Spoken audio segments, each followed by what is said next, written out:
ഇന്ന് ദിവസം 122. ഇന്ന് വായിക്കുന്ന വചനഭാഗങ്ങൾ 2 സാമുവൽ അധ്യായം 3, 1 ദിനവൃത്താന്തം അധ്യായം 3-4, സങ്കീർത്തനങ്ങൾ 25. 2 സാമുവൽ അധ്യായം 3. സാവൂളിൻ്റെ ഭവനവും ദാവീദിൻ്റെ ഭവനവും തമ്മിൽ നീണ്ട യുദ്ധം നടന്നു. ദാവീദ് മേൽക്കുമേൽ ശക്തി പ്രാപിച്ചു. സാവൂളിൻ്റെ കുടുംബമോ അടിക്കടി ക്ഷയിച്ചു വന്നു. ദാവീദിൻ്റെ പുത്രന്മാർ. ദാവീദിന് ഹെബ്രോണിൽ വെച്ച് പുത്രന്മാർ ജനിച്ചു. ജസ്രേൽക്കാരി അഹിനോവാമിൽ ജനിച്ച അമ്നോണായിരുന്നു ഒന്നാമൻ. കാർമൽക്കാരൻ നാബാലിൻ്റെ വിധവയായിരുന്ന അബിഗായിൽ ജനിച്ച ഗിലെയാബ് രണ്ടാമനും.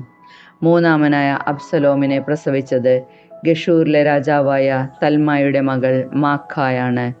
ഹഗ്ഗീത്തിൽ 4-ാമൻ അദോനിയായും അബിത്താലിൽ 5-ാമൻ ഷഫത്തിയായും ഭാര്യയായ എഗ്ലായിൽ 6-ാമൻ ഇത്രായമും ജനിച്ചു.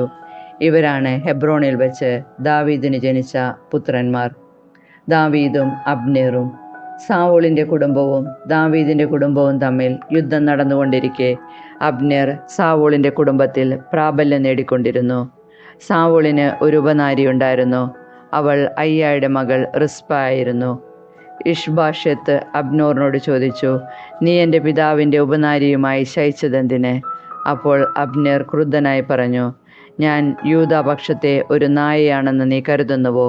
നിന്റെ പിതാവായ സാവൂളിൻ്റെ ഭവനത്തോടും സഹോദരന്മാരോടും സ്നേഹിതന്മാരോടും ഇന്നോളം ഞാൻ വിശ്വസ്തത പുലർത്തി. ദാവീദിൻ്റെ പിടിയിൽപ്പെടാതെ ഞാൻ നിന്നെ രക്ഷിച്ചു. എന്നിട്ടും സ്ത്രീ സംബന്ധമായ കുറ്റം എന്നിൽ ആരോപിക്കുന്നുവോ?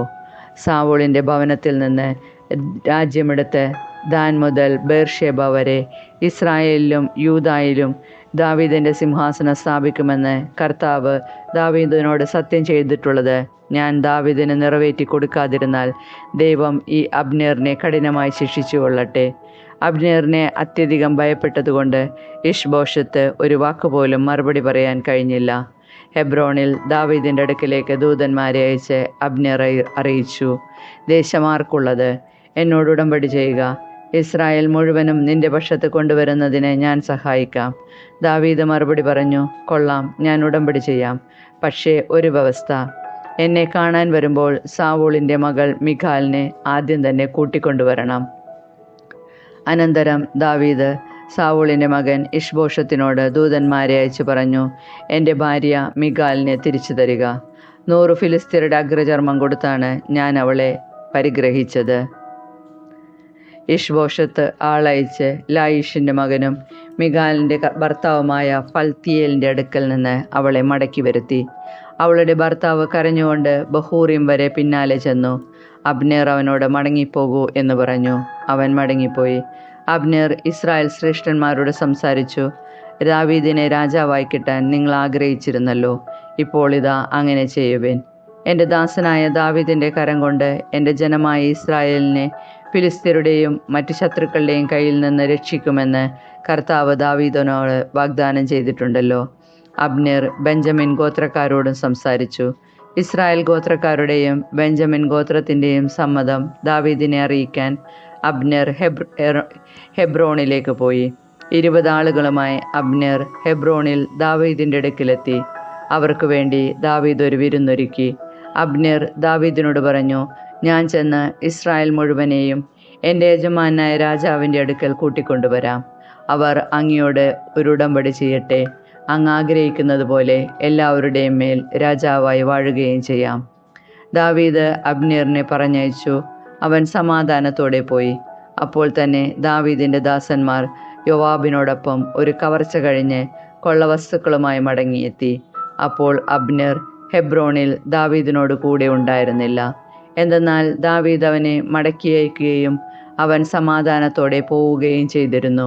നേറിൻ്റെ മകൻ അബ്നേർ രാജാവിൻ്റെ അടുക്കൽ വന്നു. രാജാവ് അവനെ സമാധാനത്തോടെ മടക്കിയയച്ചു എന്ന് സൈന്യസമേതം മടങ്ങിവന്ന യോവാബ് അറിഞ്ഞു. യോവാബ് രാജാവിനോട് ചോദിച്ചു, അങ്ങ് ഈ ചെയ്തതെന്ത്? അബ്നേർ അങ്ങയുടെ അടുക്കൽ വന്നിരുന്നല്ലോ. അങ്ങ് അവനെ വെറുതെ വിട്ടതെന്തുകൊണ്ട്?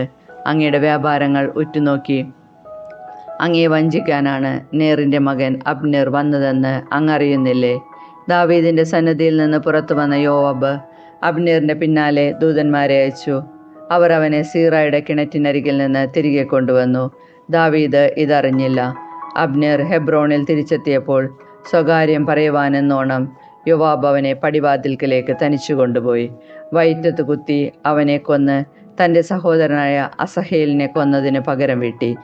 ഈ വിവരമറിഞ്ഞ് ദാവീദ് പറഞ്ഞു, നേറിൻ്റെ മകൻ അബ്നേറിൻ്റെ രക്തം സംബന്ധിച്ച് എനിക്കും എൻ്റെ രാജ്യത്തിനും കർത്താവിൻ്റെ മുൻപാകെ കുറ്റമില്ല. ഇത് യോവാബിൻ്റെയും അവൻ്റെ പിതൃഭവനത്തിൻ്റെയും മേലായിരിക്കട്ടെ.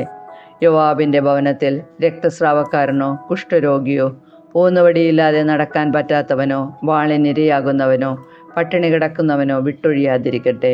തങ്ങളുടെ സഹോദരനായ അസ്ഹേലിനെ അബ്നേർ ഗിബയോനിലെ യുദ്ധത്തിൽ വെച്ച് കൊന്നതുകൊണ്ട് യോവാബും സഹോദരൻ അബിഷായിലും അവനെ കൊന്നുകളഞ്ഞു.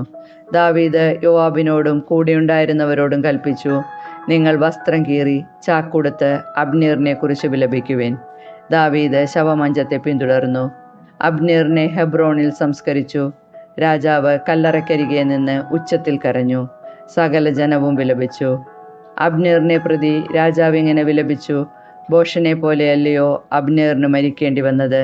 നിന്റെ കരങ്ങൾ ബന്ധിച്ചിരുന്നില്ല, നിന്റെ പാദങ്ങൾ കെട്ടിയിരുന്നില്ല. ദുഷ്ടരാൽ കൊല്ലപ്പെടുന്നവനെ പോലെയാണല്ലോ നീ കൊല്ലപ്പെട്ടത്. അവനെ ചൊല്ലി ജനം പിന്നെയും കരഞ്ഞു. ഭക്ഷണം കഴിക്കാൻ ദാവീദിനെ അന്ന് പകൽ മുഴുവൻ ജനം നിർബന്ധിച്ചു. എന്നാൽ ദാവീദ് സത്യം ചെയ്തു, സൂര്യാസ്തമയത്തിനു മുമ്പ് ഞാൻ എന്തെങ്കിലും ഭക്ഷിച്ചാൽ ദൈവം എന്നെ കൊന്നുകളയട്ടെ. രാജാവ് ചെയ്തതെല്ലാം ജനം ശ്രദ്ധിച്ചു. അതവരെ തൃപ്തരാക്കി. നേറിൻ്റെ മകനായ അബ്നേറിനെ കൊന്നത് രാജാവിൻ്റെ ഇഷ്ടപ്രകാരമായിരുന്നില്ലെന്ന് സകല ജനവും ഇസ്രായേൽ മുഴുവനും മനസ്സിലാക്കി.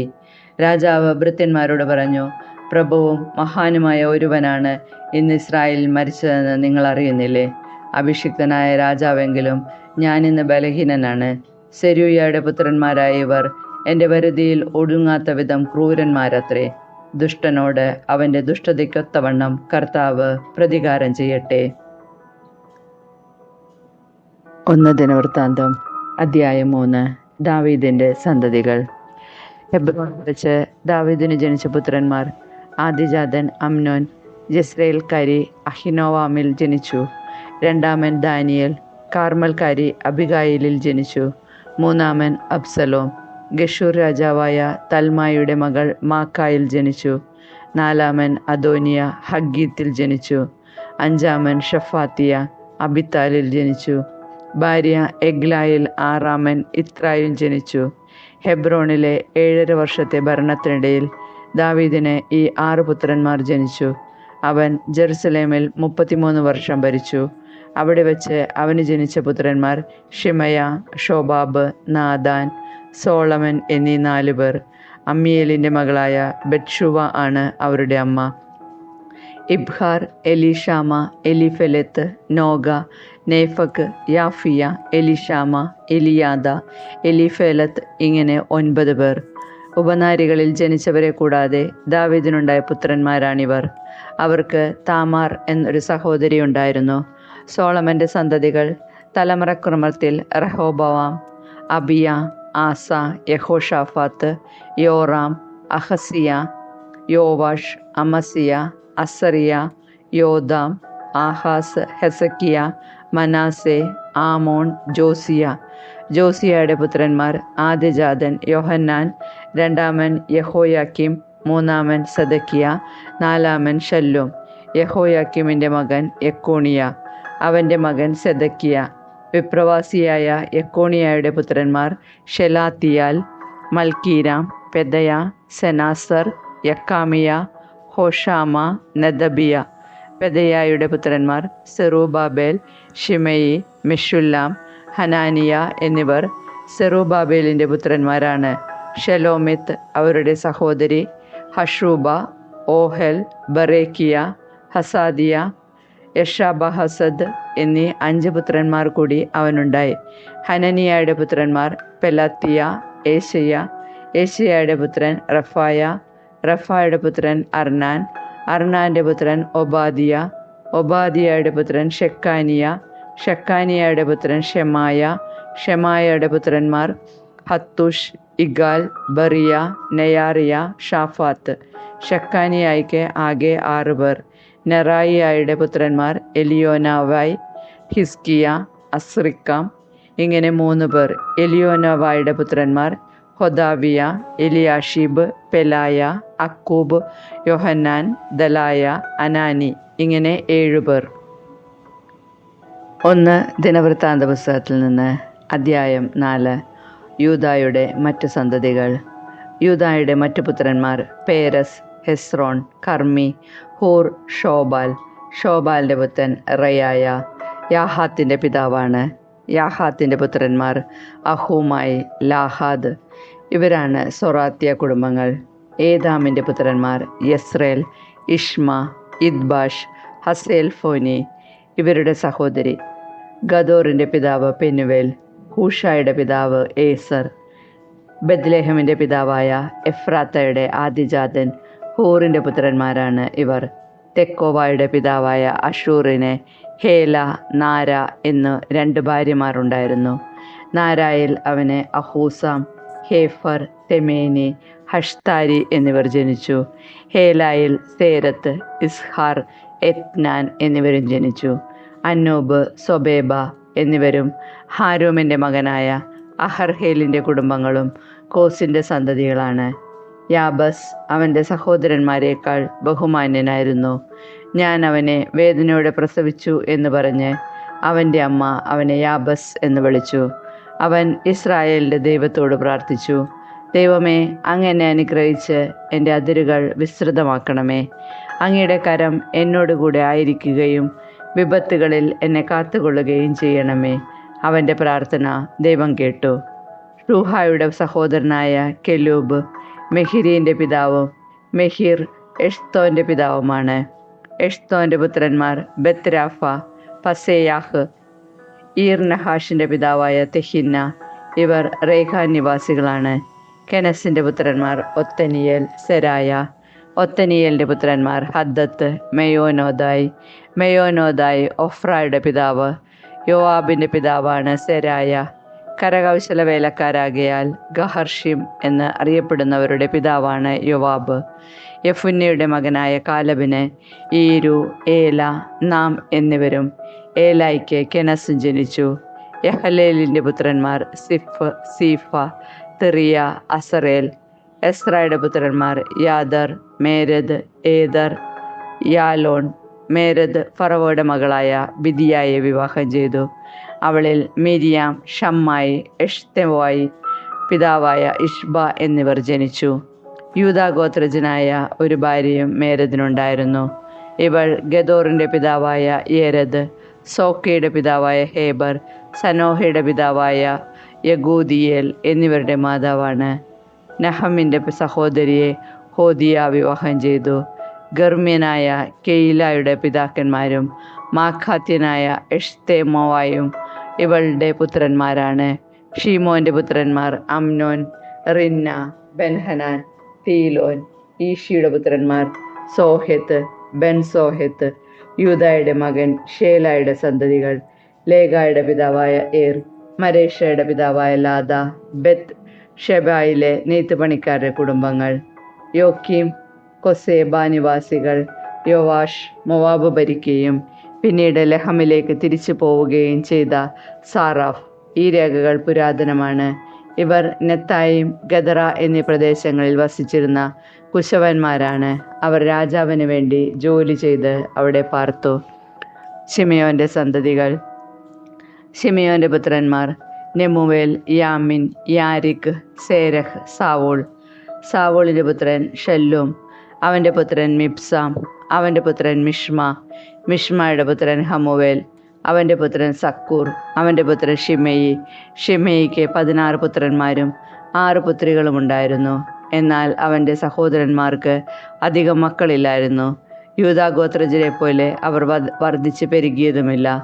അവർ ബേർഷേബ, മൊലാദ, ഹസാർ ഷുവാൽ, ബിൽഹാം, ഏസം, തോലാദ്, ബെദുബേൽ, ഹോർമ, സിക്ലാക്ക്, ബേത് മർക്കാബോത്ത്, ഹസർ സുസീം, ബേത് ബിരി, ഷെറായിം എന്നിടങ്ങളിൽ വസിച്ചു. ഇവ ദാവീദിൻ്റെ ഭരണകാലം വരെ അവരുടെ പട്ടണങ്ങളായിരുന്നു. ഏതാം, അയിൻ, റിമ്മോൻ, തോഗേൻ, ആഷാൻ എന്നീ 5 പട്ടണങ്ങളും ബാൽ വരെ അവയോട് ചേർന്ന ഗ്രാമങ്ങളും അവരുടേതായിരുന്നു. അവരുടെ വാസസ്ഥലങ്ങളെക്കുറിച്ചും വംശാവലിയെക്കുറിച്ചും അവർ സൂക്ഷിച്ചിരുന്ന രേഖകളാണിവ. മൊഷേബാബ്, യംലോക്ക്, അമസ്യയുടെ മകൻ യോശുവ, ജോയേൽ, അസിയേലിൻ്റെ പുത്രനായ സെറായുടെ പുത്രൻ യോഷിബിയായുടെ പുത്രൻ യേഹു, എലിയോനോവായ്, യക്കോബ, യഷോഹിയ, അസായ, അദിയേൽ, യസീമിയേൽ, ബെനായ. അല്ലോൻ്റെ പുത്രനായ ഷിഫിയുടെ പുത്രൻ സീസ. അല്ലോൻ യദായയുടെയും യദായ ഷിമ്രിയുടെയും ഷിമ്രി ഷെമായയുടെയും പുത്രനാണ്. ഇവർ തങ്ങളുടെ കുലങ്ങൾക്ക് നേതാക്കന്മാരായിരുന്നു. അവരുടെ പിതൃഭവനങ്ങൾ വർദ്ധിച്ചു പെരുകി. ആട്ടിൻപറ്റങ്ങൾക്ക് മേച്ചിസ്ഥലങ്ങൾ അന്വേഷിച്ച് അവർ താഴ്വരയുടെ കിഴക്ക് ഗെദോറിൻ്റെ കവാടം വരെ എത്തി.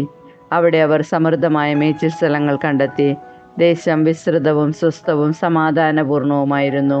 അവിടുത്തെ പൂർവ്വനിവാസികൾ ഹാം വംശജരായിരുന്നു.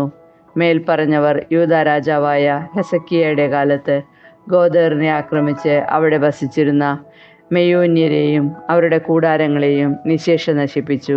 കന്നുകാലികൾക്ക് മേച്ചിസ്ഥലങ്ങൾ കണ്ടെത്തിയതിനാൽ അവർ അവിടെ വാസമുറപ്പിച്ചു. ഇഷിയുടെ പുത്രന്മാരായ പെലാത്തിയ, നെയാറിയ, റഫായ, ഇസിയേൽ എന്നിവരുടെ നേതൃത്വത്തിൽ ശിമെയോൻ ഗോത്രത്തിൽപ്പെട്ട 5 പേർ സെയീർ മലമ്പ്രദേശത്തേക്ക് ചെന്നു. അവിടെ അവശേഷിച്ചിരുന്ന അമലേക്യരെ സംഹരിച്ച് അവർ അവിടെ താമസിച്ചു. ഇന്നും അവർ അവിടെ പാർക്കുന്നു. സങ്കീർത്തനങ്ങൾ 25. വഴി കാട്ടണമേ. കർത്താവേ, എൻ്റെ ആത്മാവിനെ അങ്ങയുടെ സന്നിധിയിലേക്ക് ഞാൻ ഉയർത്തുന്നു. ദൈവമേ, അങ്ങയിൽ ഞാൻ ആശ്രയിക്കുന്നു. ഞാൻ ഒരിക്കലും ലജ്ജിതനാകാതിരിക്കട്ടെ. ശത്രുക്കൾ എൻ്റെ മേൽ വിജയം ആഘോഷിക്കാതിരിക്കട്ടെ. അങ്ങയെ കാത്തിരിക്കുന്ന ഒരുവനും ഭഗ്നാശനാകാതിരിക്കട്ടെ. വിശ്വാസവഞ്ചകർ അപമാനമേൽക്കട്ടെ. കർത്താവേ, അങ്ങയുടെ മാർഗങ്ങൾ എനിക്ക് മനസ്സിലാക്കി തരണമേ. അങ്ങയുടെ പാതകൾ എന്നെ പഠിപ്പിക്കണമേ. അങ്ങയുടെ സത്യത്തിലേക്ക് എന്നെ നയിക്കണമേ, എന്നെ പഠിപ്പിക്കണമേ. എന്തെന്നാൽ അങ്ങാണല്ലോ എന്നെ രക്ഷിക്കുന്ന ദൈവം. അങ്ങേക്ക് വേണ്ടി ദിവസം മുഴുവൻ ഞാൻ കാത്തിരിക്കുന്നു. കർത്താവെ, പണ്ട് മുതലേ അങ്ങ് ഞങ്ങളോട് കാണിച്ച അങ്ങയുടെ കാരുണ്യവും വിശ്വസ്തതയും അനുസ്മരിക്കണമേ. എൻ്റെ യൗവനത്തിലെ പാപങ്ങളും അതിക്രമങ്ങളും അങ്ങ് ഓർക്കരുതേ. കർത്താവെ, അങ്ങയുടെ അചഞ്ചല സ്നേഹത്തിന് അനുസൃതമായി കരുണാപൂർവം എന്നെ അനുസ്മരിക്കണമേ. കർത്താവ് നല്ലവനും നീതിമാനുമാണ്. പാപികൾക്ക് അവിടുന്ന് നേർവഴി കാട്ടുന്നു. എളിയവരെ അവിടുന്ന് നീതിമാർഗത്തിൽ നയിക്കുന്നു. വിനീതരെ തൻ്റെ വഴികൾ പഠിപ്പിക്കുന്നു. കർത്താവിൻ്റെ ഉടമ്പടിയും പ്രമാണങ്ങളും പാലിക്കുന്നവർക്ക് അവിടുത്തെ വഴികൾ സത്യവും സ്നേഹവുമാണ്. കർത്താവെ, അങ്ങയുടെ നാമത്തെ പ്രതി എൻ്റെ നിരവധിയായ പാപങ്ങൾ ക്ഷമിക്കണമേ. കർത്താവിനെ ഭയപ്പെടുന്നവനാരോ? അവൻ തിരഞ്ഞെടുക്കേണ്ട വഴി അവിടുന്ന് കാണിച്ചു കൊടുക്കും. അവൻ ഐശ്വര്യത്തിൽ കഴിയും. അവൻ്റെ മക്കൾ ദേശം അവകാശമാക്കും. കർത്താവിൻ്റെ സൗഹൃദം അവിടുത്തെ ഭയപ്പെടുന്നവർക്കുള്ളതാണ്. അവിടുന്ന് തൻ്റെ ഉടമ്പടി അവരെ അറിയിക്കും. എൻ്റെ കണ്ണുകൾ സദാ കർത്താവിങ്കലേക്ക് തിരിഞ്ഞിരിക്കുന്നു. അവിടുന്ന് എൻ്റെ പാദങ്ങളെ വലയിൽ നിന്ന് വിടുവിക്കും. ദയ തോന്നി എന്നെ കടാക്ഷിക്കണമേ. ഞാൻ ഏകാകിയും പീഡിതനുമാണ്. എൻ്റെ ഹൃദയവധകൾ ശമിപ്പിക്കണമേ. മനക്ലേശത്തിൽ നിന്ന് എന്നെ മോചിപ്പിക്കണമേ. എൻ്റെ പീഡകളും ക്ലേശങ്ങളും ഓർത്ത് എൻ്റെ പാപങ്ങൾ പൊറുക്കണമേ. ഇതാ ശത്രുക്കൾ പെരുകിയിരിക്കുന്നു. അവർ എന്നെ കഠിനമായി വെറുക്കുന്നു. എൻ്റെ ജീവൻ കാത്തുകൊള്ളണമേ. എന്നെ രക്ഷിക്കണമേ. അങ്ങിൽ ആശ്രയിച്ച എന്നെ ലജ്ജിക്കാനിടയാക്കരുതേ. നിഷ്കളങ്കതയും നീതിനിഷ്ഠയും എന്നെ സംരക്ഷിക്കട്ടെ. ഞാൻ അങ്ങയെ കാത്തിരിക്കുന്നു. ദൈവമേ, ഇസ്രായേലിനെ സകല കഷ്ടതകളിൽ നിന്ന് മോചിപ്പിക്കണമേ.